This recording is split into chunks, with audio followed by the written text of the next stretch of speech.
Guys, morning hari ni 20 hari bulan 7 2026 So tadi pagi kita dah hantar itik salai 3 order lah pagi tadi. 1 ekor 250 gram dengan 3 ekor. Lepas tu tiba-tiba masuk satu lagi 250 gram. So kita on the way pergi hantar lah. Alright. Lepas tu kita kayuh. Ingat tadi nak terus kayuh. Tunggu-tunggu job masuk satu order. So tinggal yang ni lah nak hantar. So kita pergi dulu lah. Siapa-siapa nak dapatkan itik salai boleh tengok TikTok saya Azwan Farm. Alright. Dekat shop saya ada. Alright, yang ni Azwan Lala. Alright, so yang ni untuk vlog Lala lah. Alright, apa-apa korang boleh tengok TikTok saya yang lagi satu.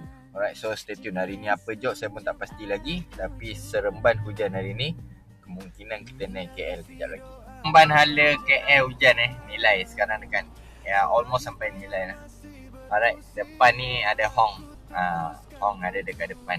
First job 8360 C ambil batang pipe. Alright.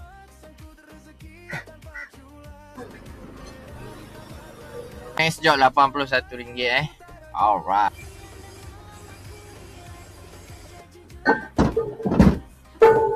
Next job RM45 dalam 400 meter. Terima kasih banyak.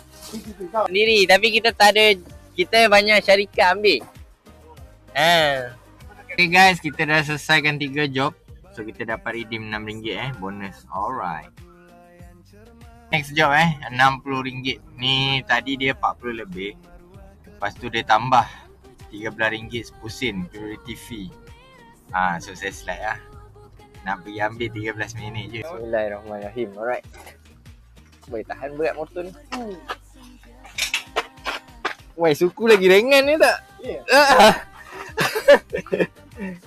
Beli saja.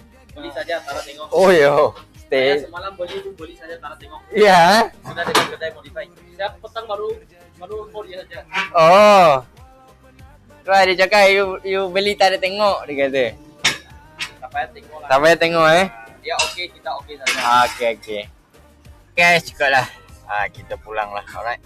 So, Hong pun dekat belakang. Kalau tengok dia punya location tu dekat dengan saya dah. Area belakang.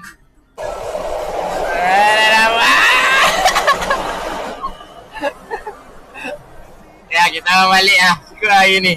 Alright.